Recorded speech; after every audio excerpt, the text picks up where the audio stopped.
변화된 삶의 고백이 있는 간증 프로그램 오직 주만이의 김명인입니다. 수많은 예수님의 제자들이 복음을 전하다가 잡히고 목에 갇히고 온갖 수모를 당할 때 공동체의 기도가 있었고 살픔이 있었음을 우리는 기억합니다. 이렇게 신앙 공동체는 우리 믿음에 영향을 주고 우리는 공동체를 통해서 함께 성장하는 기쁨을 누립니다.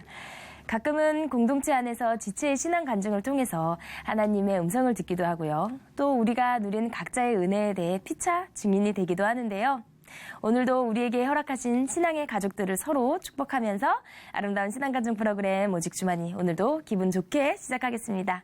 오늘 함께 하실 분들은요. 춘천 한만교회 성도님들이십니다. 반갑습니다.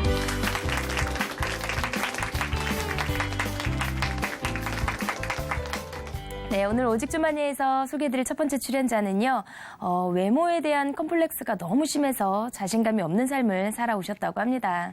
그렇게 방황하며 살다가 만난 예수님이 자매님의 삶에 어떻게 개입하셨는지 모셔서 간증 들어보도록 하겠습니다. 춘천 한만교회 김혜은 자매님 박수로 모실게요.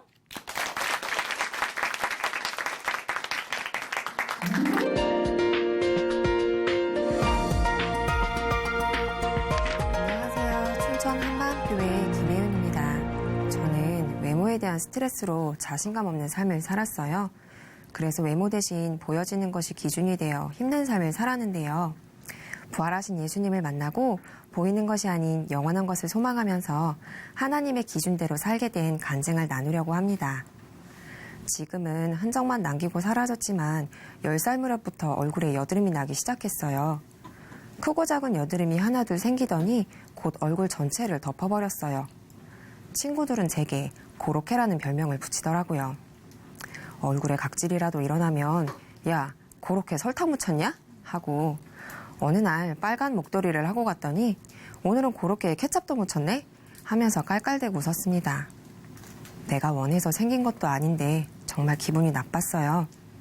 그런데 더욱 견디기 힘들었던 건 그럴 때마다 주눅드는 제 자신이었어요.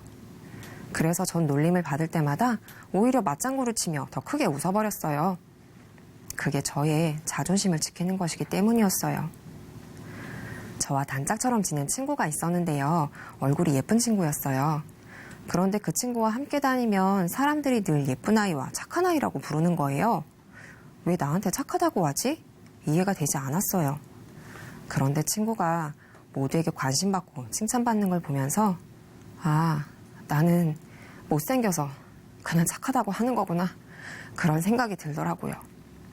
그 후로는 착하다는 말이 너무 듣기 싫어졌어요. 마치 너 못생겼어 이렇게 말하는 것 같기 때문이었어요. 여드름에 대한 스트레스와 외모에 대한 자신감이 떨어지니 어딜 가서도 주눅이 들고 누구도 나를 사랑해주지 않을 것 같다는 생각에 참 많이 외로웠습니다. 전 사람들과 어울리는 것을 참 좋아했지만 처음 본 사람들 앞에서는 자신 있게 행동할 수가 없었어요. 다들 내 못생긴 얼굴, 특히 여드름만 볼 것 같았어요. 상대방 눈도 잘 못 마주치고 늘 작은 목소리로 대답하게 되더라고요. 그러다 보니 본의 아니게 점점 성격이 내성적이 되었어요. 유일하게 웃고 떠들 수 있는 사람들은 저의 오래된 친구들 뿐이었어요. 그래서 매일같이 친구들과 밤새 술을 마시면서 유흥을 즐기는 것이 저의 유일한 낙이 되어버렸습니다. 그런데 어느 순간부터 친구들이 돈이 없어서 못 나가겠다 하는 거예요. 저는 야, 내가 낼게, 나와 하면서 카드를 긁어대며 흥청망청 써댔어요. 물주가 되면 사람들은 나를 찾을 테고 어쩌면 나를 괜찮은 사람으로 보겠다고 생각했기 때문이었어요. 그렇게 매일같이 친구들과 어울리며 돈을 펑펑 쓰고 있는데 하루는 아무도 나올 수가 없다고 하는 거예요. 내가 지들 때문에 쓴 돈이 얼만데 지금 나를 무시하는 거야? 저는 완전히 배신당했다는 생각에 너무 화가 나서 친구들과 연락을 끊고 잠수를 타버렸어요. 매일같이 써댄 카드 때문에 빚은 눈덩이처럼 불어났고 그 후로 조용히 빚을 갚으며 살았는데요. 그러나 여전히 혼자라는 생각에 너무 외로워지더라고요. 더구나 직장에서 만나는 사람들과도 쉽게 어울리지 못했어요. 관심 분야가 다르다 보니 내가 주목받을 일도 없고 혹여나 동료들끼리 함께한 술자리에 제가 빠질 때면 외면당했다는 생각에 기분이 안 좋아지더라고요. 하루는 울적한 기분에 백화점을 갔는데요. 내가 저 가방을 사면 직원이라도 나를 알아봐 주겠지? 하는 순간의 기분으로 명품백을 하나 사버렸어요. 다음날 출근을 했는데 제 가방에 모든 시선이 집중되는 거예요. 순간 저의 어깨도 들썩이기 시작했어요. 야, 역시 사람들은 보이는 게 다구나. 그래, 남들 좋으라고 쓸 필요도 없었네. 그냥 나를 위해 써야겠어. 딱 이런 생각을 하고 나서는 그 후로 미친 듯이 쇼핑을 하기 시작했어요. 유행하는 아이템을 하나씩 사들일 때마다 그렇게 제 주변에 사람들이 몰려드는데 그때마다 저의 어깨에도 30cm의 뽕이 솟아나고 있었어요. 저는 매일같이 작게든 크게든 사들이기 바빴어요. 뮤지컬도 자주 보러 다니면서 고상하다 생각하는 취미생활을 즐겼습니다. 사람들이 점차 저에게 반응을 하니 이제야 나를 알아봐준다는 생각에 자신감이 막 생기기 시작했어요. 그런데 무엇보다 기분이 좋았던 건 제 생각대로 맞장구를 쳐준 사람들의 모습이었어요. 야, 거봐라. 내 생각이 맞네. 내가 이렇게 하면 저런 반응 보일 줄 알았어. 마치 제가 모든 사람들의 머리 위에 있는 것 같았어요. 저는 부모님께도 그저 좋은 물건 하나 사드리면 제가 인정받는 거라 생각했고 남들이 부러워할 만한 물건 가지고 있으면 저에게 다가오는 게 당연한 거라 생각했어요. 시간이 지나면서 관심은 모두 그때뿐이라는 걸 알게 되었는데요. 내가 아닌 환경만 보고 다시 돌아서는 그 마음들을 보면서 저의 마음도 괴로워졌어요. 그리고 잠깐의 환심을 위해 저를 치장해버리니 정작 제 답답한 속을 터놓고 얘기할 수 있는 사람이 한 명도 없더라고요. 그렇게 순간의 생각대로 기분대로 살면서 정신없이 저를 치장하느라 있는 돈 없는 돈 다 끌어쓰고 나니 어느새 빚더미에 앉게 되었어요. 그런데 이것만 사고 이게 마지막이야 하면서 계속 사는 거예요. 잠깐 받는 그 관심이 뭐라고 저 스스로 통제가 되지 않더라고요. 당장 내일 빚을 갚을 길이 막막한데도 뭐에 홀린 것 같았어요. 답답한 마음을 누구한테라도 얘기하고 싶었지만 그동안 보여진 내 이미지가 한순간에 무너질 것 같은 두려움이 저를 덮었어요. 돈은 어떻게든 갚을 수 있어. 내가 어떻게 만든 내 인생인데? 이러니 가족이나 친구에게 말도 못하고 속이 정말 새카맣게 타더라고요. 내가 차라리 빚에 쫓겨 죽더라도 절대 말하고 싶지 않았어요. 이렇게 사는 게 너무 한심하기도 했지만 그 와중에도 사랑받고 관심받고 싶어하는 저를 보니 그땐 정말 죽고 싶었습니다. 저는 모태신앙이었는데요. 하나님께서는 저를 끝까지 사랑하실 거라고 믿었어요. 내가 무슨 짓을 해도 내 진심을 아실 테니까요. 하나님, 제가 왜 그랬는지 아시잖아요. 저 불쌍하지 않으세요? 한 번만 갚아주세요. 이제 사고 안 치고 열심히 살게요. 저는 간절하게 기도하면서 열심히 복권을 샀어요. 한 방에 해결되는 방법은 복권밖에 없더라고요. 막 말씀 구절로 번호도 찍고 하면서 한 줄기 희망으로 몇 달을 보냈습니다. 상황은 점점 악화되어지고 마음이 바닥을 치니 이제 제대로 하나님의 힘으로 해결받아야겠다는 생각이 들었어요. 그때 저희 언니는 춘천 한마음교회에 다니고 있었는데요. 자기밖에 모르던 이기적이고 까칠한 언니였어요. 내성적이라 낯선 사람들한테 얘기도 잘 못하던 성격이었는데 예수님을 믿고 나더니 매일같이 활짝 웃으며 지나가는 사람들한테 전도를 하는데 분명 하나님이 언니한테 뭔가를 해줬을 거라는 믿음이 딱 생기는 거예요. 그래서 언니에게 찾아갔어요. 그간의 사정을 다 얘기하며 나 살려달라고, 진짜 죽을 것 같다고, 나도 하나님 믿게 도와달라고 했어요.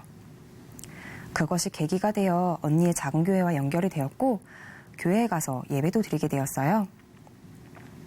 목사님께서는 예수님이 부활하셔서 우리의 주인이 되셨다고 했어요. 그런데 나도 예수님이 부활한 건 알고 있고 주인이 되셨다니 그럼 다 맡기면 되는 거구나. 그래, 내 빚이 아니야. 이렇게 생각하니 마음이 한결 편해지더라고요. 그런데 시간이 지나도 눈에 보이는 상황은 그대로였어요. 자살하는 방법들을 떠올리며 이렇게 죽을까? 수천 번을 생각하기도 했어요. 믿기만 하면 문제를 해결받을 것 같았는데 오히려 믿겠다고 결심한 순간부터 제 삶과 신앙은 모두 엉망진창이 되었어요. 복음은 단순하고 명쾌하다고 하시는데 전 아니었어요. 분명 할 수 있는 건 다 해본 것 같은데 왜 변화가 없는지 갈수록 머리가 복잡해졌습니다. 말씀을 봐도 이젠 아멘도 못하겠고 이건 뭐 기도는 절대로 되지도 않더라고요. 정말 딱 죽겠다 싶었어요. 결국 이런 저를 보면서 내가 안 믿는 사람인가? 믿는 사람인가? 차라리 누가 판단이나 해주면 좋겠다. 이런 생각밖에 안 나더라고요. 모든 것을 포기하고 싶은 순간이 오는데 내가 정말 간절히 하나님 믿기를 원하면 어떻게든 해주실 것 같았어요. 그래서 기도했어요. 하나님, 저는 모르겠습니다.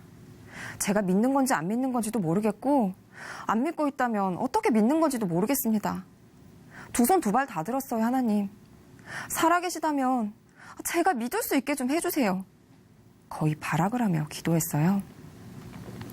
그러던 어느 날 예배를 보는데 우리가 믿음으로 행하고 보는 것으로 하지 아니함이로라라는 말씀을 보게 되었어요. 순간 머리가 멍해졌어요. 믿음으로? 당연히 보이는 걸로 믿는 건데 믿음으로 행하는 건 또 뭐지? 처음으로 제 믿음이 잘못된 것 같다는 생각이 들었어요. 그래서 믿음에 대해 진지하게 고민하면서 말씀을 보기 시작했어요. 마침 목사님께서 제자들의 입장이 되어서 복음서를 보라고 하셨어요. 그래서 내가 예수님과 같은 시대의 사람이라면 하는 마음으로 요한복음을 읽었어요. 예수님께서 계속 내가 하나님이다 하시더라고요. 30세의 청년이 하나님이라고 하니까 당연히 못 믿지 뭐. 순간 그런 마음이 처음으로 들었어요. 그런데 예수님께서는 나를 믿지 못하겠다면 나의 하는 일을 통해서라도 믿으라고 하시면서 물로 포도주도 만들고 죽은 나사로도 살리는 거예요. 그런데 눈앞에서 예수님의 기적을 봤던 사람들의 반응이 전 이해가 안 갔어요. 희한하다. 나 같으면 복권만 딱 되면 믿지 말래도 믿었을 건데.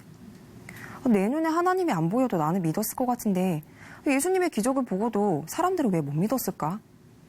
그럼 나는 대체 예수님이 하나님이라는 것을 무엇을 보고 믿어야 할지 고민이 되더라고요. 한동안 고민하고 기도하면서 다시 말씀을 보기 시작했어요. 그리고 예수님과 함께 동고동락하던 제자들의 반응을 유심히 살펴봤어요. 제자들은 예수님께 받은 능력으로 귀신도 쫓아내고 병든 사람도 고쳐주었어요. 하지만 예수님이 십자가에서 죽으실 때 다 도망가 버리는 거예요. 심지어 제일 수제자였던 베드로는 나는 예수를 모른다고 저주까지 했어요. 정말 이해가 안 가더라고요. 그런데 죽은 자 가운데서 살아나신 후에야 제자들이 이 말씀하신 것을 기억하고 성경과 및 예수의 하신 말씀을 믿었다고 기록되어 있는 거예요. 살아나신 후에야? 아, 제자들이 다시 살아나신 예수님을 보고 믿은 거구나. 예수님이 진짜 살아나셨구나. 아멘. 부활이 진짜구나. 아멘. 그렇다면 예수님이 정말 하나님이신 거예요. 아멘. 분명히 예수님이 죽었을 때 다 도망갔던 제자들이었는데 어떻게 살가죽이 벗겨지고 창에 찔려 죽었는지 그때 이해가 되었어요. 순교는 부활을 직접 목격하지 않았다면 절대로 불가능한 거였어요. 전능자가 이 땅에 오셨다 가셨다면 확실한 증거를 우리에게 주신 것을 믿습니까? 목사님께서 항상 말씀하셨어요. 확실한 증거. 그것이 바로 예수님의 부활이었어요. 아멘. 내가 나를 믿지 못하겠다면 내가 하는 그 일을 보고 믿으라. 성경에 예언된 그가 바로 나다. 내가 사흘 만에 다시 살아나리라. 아, 부활이구나. 이 부활을 통해서 예수님이 하나님이심을 믿는 것이구나. 그리고 그 예수님이 지금도 살아계신 것을 믿는 것이구나. 아멘. 내가 복권이 당첨되고 내 소원이 이루어지거나 기적을 보고 믿는 것이 아니라 하나님께서 우리 모두에게 주신 이 부활을 통해 믿는 것이었어요. 그런데 전 제발 믿게 해달라고 아니면 뭔가를 보여달라고 계속 대들고 있었던 거예요. 순간 겸손이라고 착각했던 이 마음이 예수님을 믿지 않았던 완악한 마음인 것이 비춰지는데 정말 앞이 캄캄해졌어요. 너희가 십자가에 못 박은 이 예수를 하나님이 주와 그리스도가 되게 하셨다는 사도행전의 말씀대로 부활하신 예수님이 나의 주, 나의 하나님이셨더라고요. 부활하신 예수님이 정말 나의 주인이셨어요. 아멘. 나의 진짜 주인이 예수님이신 것이 부활을 통해 비춰지니 그동안 제가 무슨 짓을 하며 살았는지 알게 되었어요. 나라면 이렇게 해주겠다고, 확실히 믿게 기적을 보여줬을 거라고 전능자 앞에서 그렇게 발악을 하며 대들었어요. 저는 제 생각은 하나님께서도 인정하실 거라고 믿었어요. 내가 사람을 죽여도 하나님은 내 편이고 사람들은 나를 좋아하지 않아도 하나님이시니까 끝까지 나를 위로해주고 사랑해 주실 거라고 착각했던 거예요. 그래서 내가 옳다고 생각하는 건 하나님한테도 옳은 거고 내가 무슨 짓을 해도 용서받을 수 있다고 그렇게 생각했어요. 그런데 이 생각들이 바로 내가 하나님 되어서 내가 주인 되어서 살았던 거예요. 이 마음 때문에 내가 주인 되어 살았던 이 마음이 예수님을 죽였구나. 예수님께서 십자가에서 죽으시고 부활하셔서 나의 주, 나의 하나님이신 것을 보여주셨는데도 믿을 수 없다고. 어떻게 믿어야 하냐며 짐승같이 울부짖고 있었구나. 부활하신 예수님 앞에 서니 내가 죽어 마땅한 죄인이었어요. 하나님이 날 외면한 게 아니라 내가 예수님 안 믿고 내 마음대로 살아서 그렇게 죄를 지으며 힘들게 살았어요. 가족들도 친구들도 온통 내 기준에 맞춰 살면서 내 뜻대로 안 되며 마음껏 저주하고 미워했어요. 하나님이 살아계시다면 내가 이렇게 힘들게 살 수는 없다고 하나님의 마음을 갈기갈기 찢어놓았어요. 나의 주인이신 예수님 앞에서 믿지 않았던 저의 마음의 실상이 드러나니 온 마음이 무너졌습니다. 하나님, 제가 정말 잘못했습니다. 제가 하나님 되어서 내 생각대로 살았어요. 확실한 증거 앞에서도 절대 아니라고 부인하며 끝까지 예수님을 믿지 않았어요. 하나님 죄송해요. 다시는 제가 주인 되어 살지 않겠습니다. 오직 예수님만이 나의 주인이시며 나의 하나님이십니다. 이제 저의 마음의 주인으로 예수님을 영접합니다. 저를 용서해 주시고 나의 주인이 되어주세요. 저는 예수님 믿지 않은 죄를 회개하고 마음의 예수님을 주인으로 영접하였어요.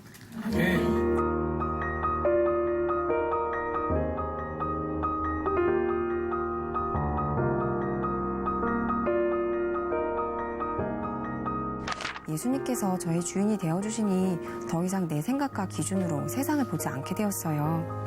무엇보다 만물의 주인이신 예수님을 먼저 생각하니 결코 제 기준으로 무엇도 판단할 수 없었어요. 특히 외모에 스트레스가 심했던 저는 손으로 얼굴을 가리고 웃는 습관이 있었는데요.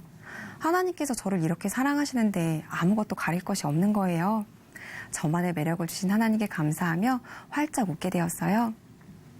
하나님께서는 저에게 3명의 자녀를 선물로 주셨어요. 그런데 일가 친척 없는 곳에 살면서 어린 아이들을 두고 일을 하지 못하는 상황에 남편의 수입만으로는 생활을 유지하기 너무나 어려웠어요.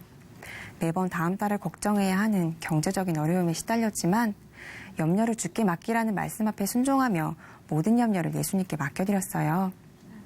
날마다 제 마음에 살아계신 예수님과 함께하니 어떤 상황이 오더라도 제 기준과 제 생각대로가 아니라 하나님의 기준과 말씀 앞에 순종하는 삶으로 인도해 주시고 계십니다. 아멘. 저에겐 고등학교 때부터 함께 지낸 오랜 친구들이 있는데요. 밤새 술을 즐기며 방황을 함께하던 친구들이었어요. 가족들보다 함께했던 시간이 훨씬 많았던 만큼 징그럽게 붙어 다녔었는데 예수님을 만나고 친구들을 영혼으로 바라보는 눈을 열어주셨어요.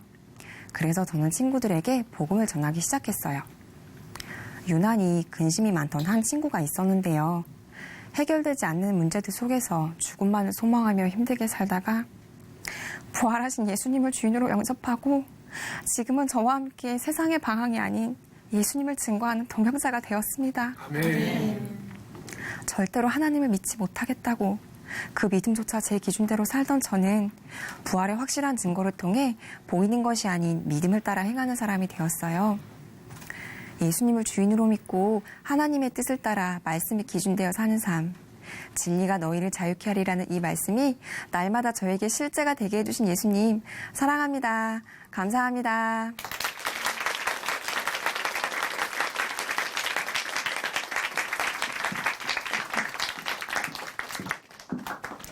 네, 간증 감사합니다.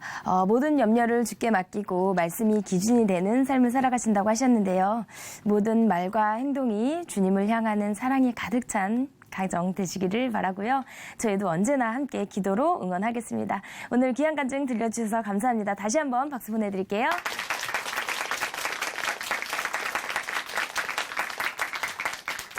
아름다운 믿음의 고백으로 하나님의 은혜를 나누는 오직 주만이 오늘 두 번째 출연자를 소개해드리겠습니다. 이번에 나오실 분은요. 공황장애 때문에 일상적인 생활조차 힘이 들었다고 합니다. 오늘 하루를 살아내는 것조차 두려워 힘들 때 오직 주만이 영상을 보게 됐고 자매님의 삶에도 변화가 찾아오기 시작했다는데요. 어떤 간증인지 모셔보도록 하겠습니다. 춘천 한마음교회 장윤경 자매님 박수로 모실게요.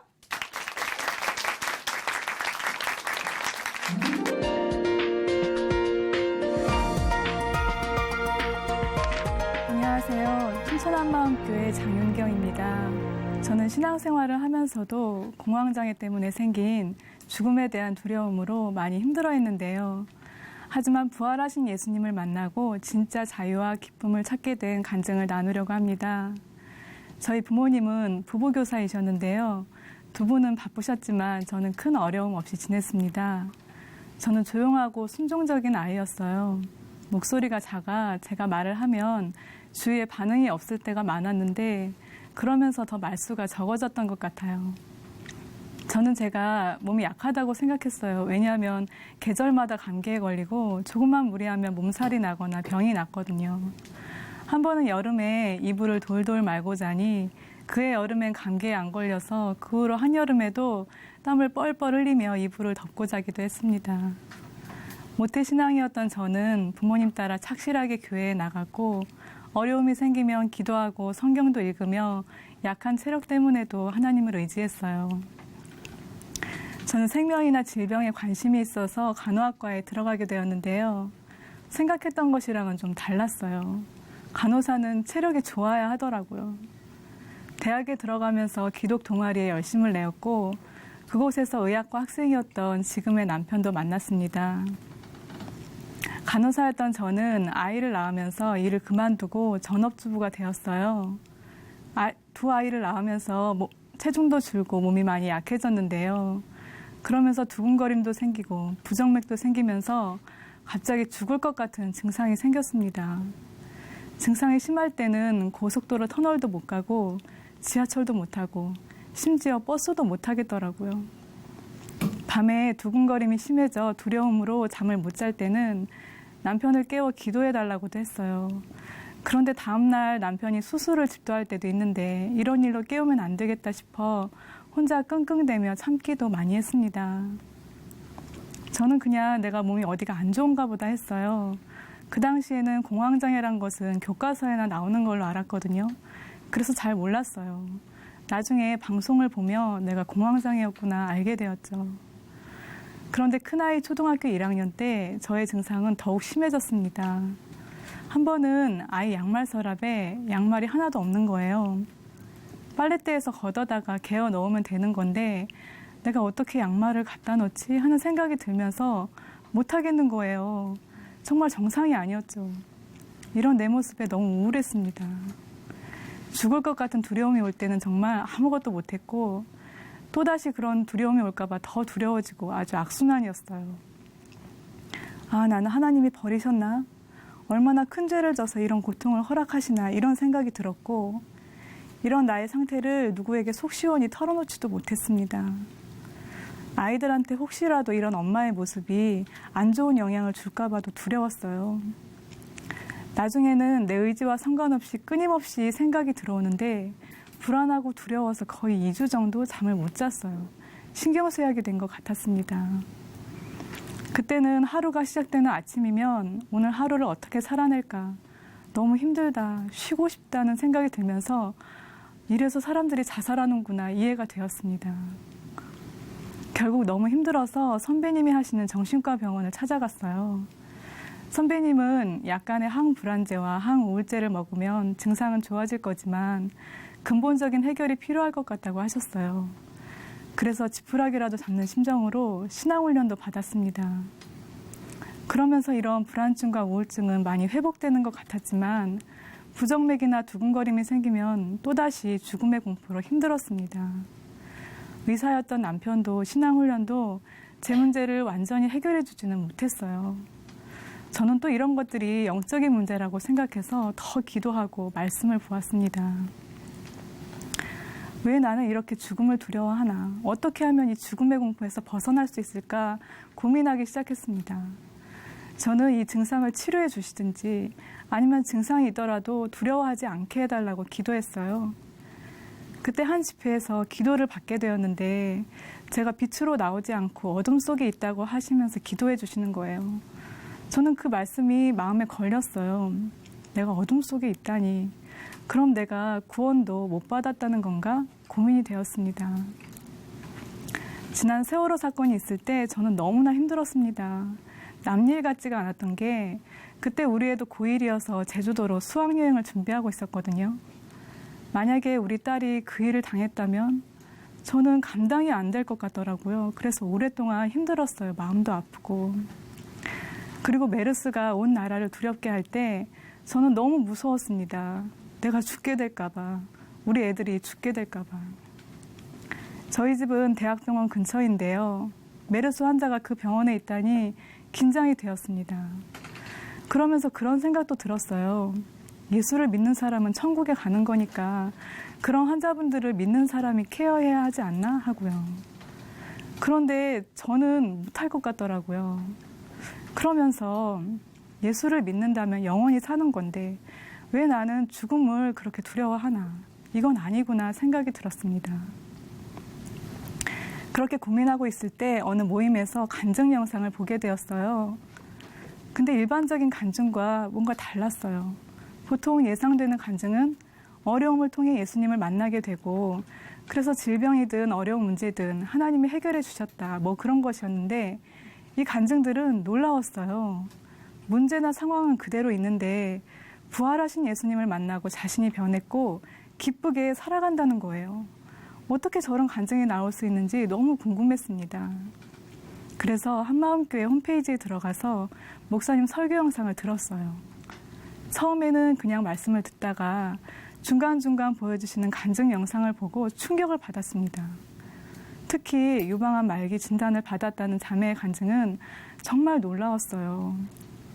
죽음 앞에서 자유롭고 설레어하는 거예요. 죽음이 희망이라고 하고 병원 가는 날이 예배 시간과 겹치지 않게 해달라고 기도했다면서 울먹이는 모습은 정말 충격이었습니다. 교회 나온 지 한 달이 안 되었다는데 무엇이 저 자매를 변화시켰을까? 나도 그것을 얻기만 한다면 이 땅에서 못할 것이 없겠다 생각이 되었어요. 그래서 그것을 찾아야겠다 결심했습니다. 죽음의 문제만 해결되면 이 땅에서 게임 오버 아닌가 생각했어요. 간증을 들으면 다들 어느 날 춘천 한마음교회 언니를 만나 형님을 만나라고 하더라고요. 저도 그 언니나 형님을 만나야겠는데 제가 만날 수가 있어야죠. 그래서 책자를 신청하고 간증을 1회부터 차례로 보기로 했습니다. 간증 영상을 쭉 들어보니 내가 모르는 이야기를 하는 것은 아니었어요. 나도 다 아는 얘기인데 왜 내 삶은 저 사람들하고 다르지 생각하면서 저는 인정하고 싶지 않았지만 예수님을 믿지 않았고 부활도 믿지 않고 있었다는 것을 깨닫게 되었습니다. 내가 주인 되어서 살았다는 것을 알게 되었어요. 그래서 저는 내가 주인 되어 살았던 것을 회개하기로 했어요. 거의 6개월 동안 기도할 때마다 울면서 회개했어요. 그런데 그렇게 하다 보니 언제까지 이렇게 회개해야 되지? 하는 생각이 드는 거예요. 주님이 주인 되어 달라고 기도는 하는데 변하는 건 없는 것 같았거든요. 그들이 말하는 그 실제가 안 되는 것 같았어요. 부활이 중요하고 김성록 목사님 말씀이 이해는 되었지만 그 실제가 된다는 게 뭔지 어떻게 하면 그 실제가 될까 답답했습니다. 간증을 보면서 생각했던 건데 내가 한 번쯤은 이 부활에 대해 찾아봐야겠다고 생각했었어요. 그러고 보니 저는 한 번도 부활에 대해 고민해보지 않았더라고요. 그냥 믿었지. 그래서 인터넷에서 찾아봤어요. 성경 말고도 역사적 자료나 증거가 있을까 하고요. 그러다가 어느 기자가 기독교를 조사하는 다큐 같은 영상을 보게 되었어요. 기자는 부활만 사실이면 기독교의 모든 것을 사실로, 진리로 인정할 수밖에 없었는데 그 부활의 증거가 너무 확실했고 많은 증거가 있어서 자신도 예수의 제자가 되었다는 내용이었어요. 그 영상을 보고 아, 기독교는 역사구나. 역사로 증명해낼 수 있는 이 세상의 유일한 종교구나 생각이 되었습니다. 제자들이 봤구나. 진짜 부활하신 예수님을 만났구나. 제자들이 진짜 보지 않고는 저렇게 변할 수 없는 거였어 생각이 되면서 예수님이 진짜 부활하셨다는 것을 알게 되었습니다. 아멘. 저는 이런 것들을 몰랐던 것은 아니거든요. 그런데 그때는 제가 이것을 처음 알게 된 것 같이 기쁘더라고요. 제가 부활을 믿고 있었던 것은 마치 박혁거세가 알에서 태어났다고 알고 있었던 것 같이 그렇게 알고 있었던 거예요. 근데 사람이 죽었다가 살아났다는 것은 그냥 쉽게 믿을 수 있는 게 아니었는데 저는 그렇게 알고 있는 것을 믿고 있다고 생각한 거더라고요. 그러고 나니 어렵게만 생각되었던 요한복음과 로마서 말씀이 이해되기 시작했습니다. 예수님의 부활이 실제가 되니 예수님이 누구신지 알겠더라고요. 예수님은 정말 길이고 진리이고 생명이셨습니다. 아멘. 예수님을 통해서만 하나님을 정확히 알 수 있는 거였어요. 아멘. 그리스도께서 다시 사신 것이 없으면 너희의 믿음도 헛되고 너희가 여전히 죄 가운데 있을 거라는 게 무슨 말인지 예전에 이해가 안 되었거든요. 근데 알겠는 거예요. 제가 예수님의 부활을 믿지 않았기 때문에 흔들렸던 거였어요. 낱개로 흩어져 있던 말씀들이 연결이 되면서 성경이 쉽게 읽혀졌어요. 신기했습니다. 간증을 들으면 사람들이 복음을 전했다는 말을 많이 하던데 저는 뭐라고 전했다는 건지 알 수가 없었어요. 제가 알고 있는 복음은 너무 방대하고 복잡했었기 때문에 잘 전하지도 못했거든요. 그러다가 고린도전서 15장에서 복음이 예수가 죽고 다시 살아난 것이라는 것을 읽게 되었어요. 이게 다인가? 실망스러웠어요. 왜냐하면 저에게는 그게 복음, 기쁜 소식이 아니었거든요. 로마서 14장 9절 말씀을 통해 복음을 더 정확히 알게 되었는데요. 그건 성경대로 그리스도께서 우리 죄를 위하여 죽으시고 장사 지낸 바 되셨다가 성경대로 사흘 만에 다시 살아나셔서 그분이 우리 주인이시라는 거였습니다. 아멘. 간증에서 자신이 악랄한 죄인이었다. 내가 예수님을 죽였다. 이런 말들을 들을 때면 뭐 저렇게까지 과격한 표현을 하나 했었어요. 그런데 부활이 실제 사건이라는 걸 알고 나니 하나님이 살아계신 게 너무 확실하더라고요. 그러고 나니 하나님 편에서 내 모습을 보게 되었습니다. 죽을 것 같을 때 기도하는데도 들어주시는 것 같지 않아 하나님을 원망하는 마음이 있었어요. 기도 응답을 받을 때는 감사해하고 내 생각대로 되지 않을 때는 원망하고 주인이 어떤 분인지도 모르면서 내가 너무 힘들어서 나 살려고 예수님이 주인이 되어달라고 했던 거예요. 철저히 나 중심이었습니다. 내가 주인이었어요. 그런데 그 죄 때문에 예수님이 죽으신 거였어요. 그런데도 그런 나의 주인이 되시기 위해서 죽으시고 부활하신 사실 앞에서 그 사랑에 굴복하지 않을 수 없었습니다. 평생 죽음에 벌벌 떨며 살아갈 나를 살리려고 하신 것이었어요. 내가 왜 죽음을 두려워하고 자녀 때문에 염려했는지 알게 되었습니다. 부활하셔서 다 이루신 예수님을 믿지 않았기 때문이었어요. 예수님을 믿지 않았던 것을 회개하고 예수님을 내 마음의 주인으로 모셔드렸습니다. 아멘.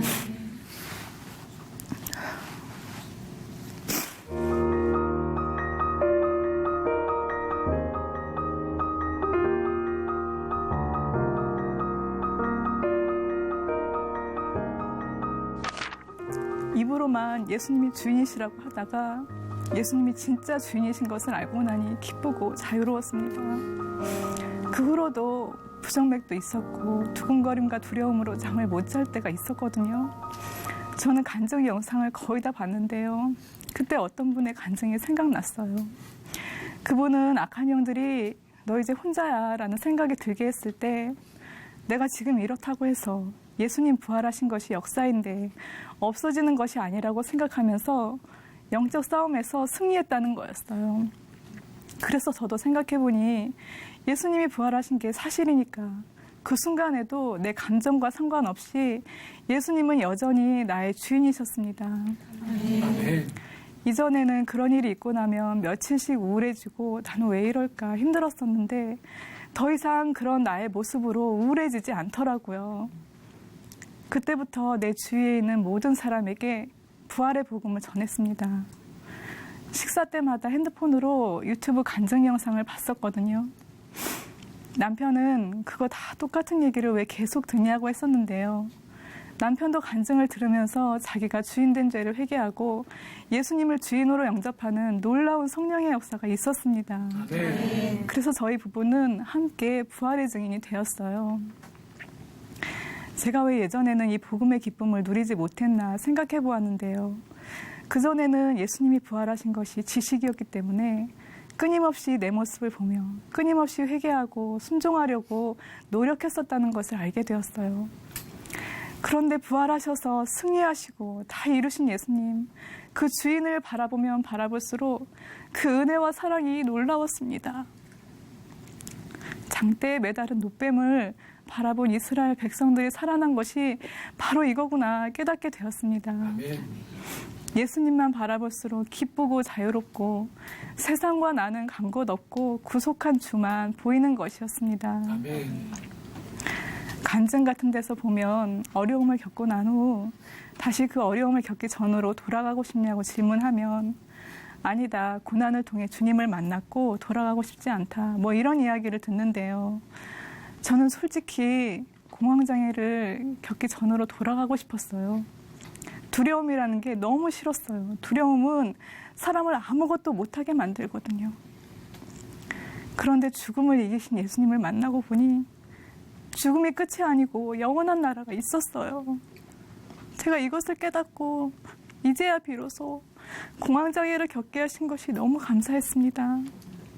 이게 아니면 제가 이 놀라운 복음을 알지도 못하고 죽었겠구나 생각이 드니 너무 감사하더라고요.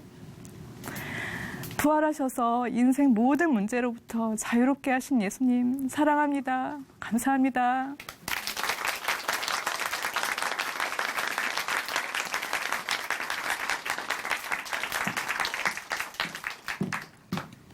네, 간증 감사합니다. 예수님을 믿는 우리는 예배를 통해 은혜를 경험하고 기도를 통해 주님과 긴밀한 관계를 맺습니다.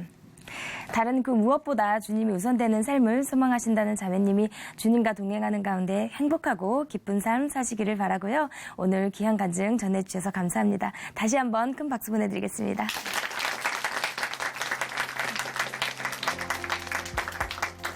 하나님으로 인해 변화된 삶의 고백이 있는 간증 프로그램 오직 주만이 오늘은 여기까지입니다. 감사드리고요. 저는 다음 시간에 다시 인사드리겠습니다. 오늘 하루도 우리에게 허락하신 공동체와 함께 행복한 하루 보내세요. 감사합니다.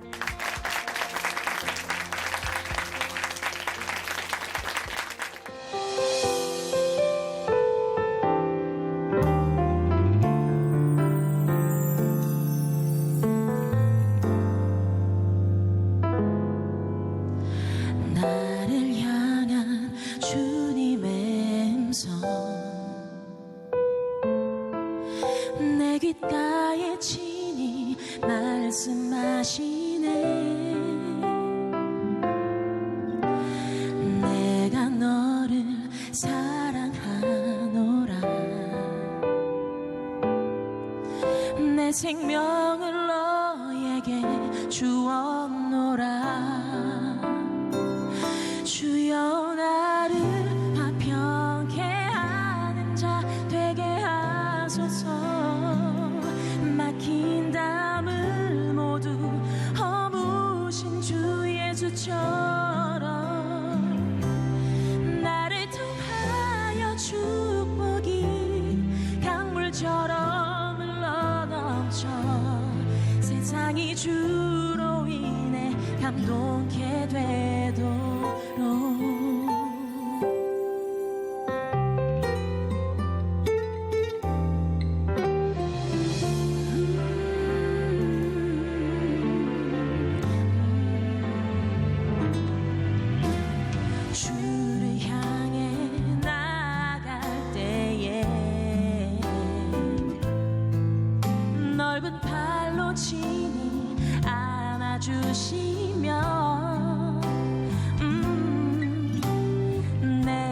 저를 감싸주시고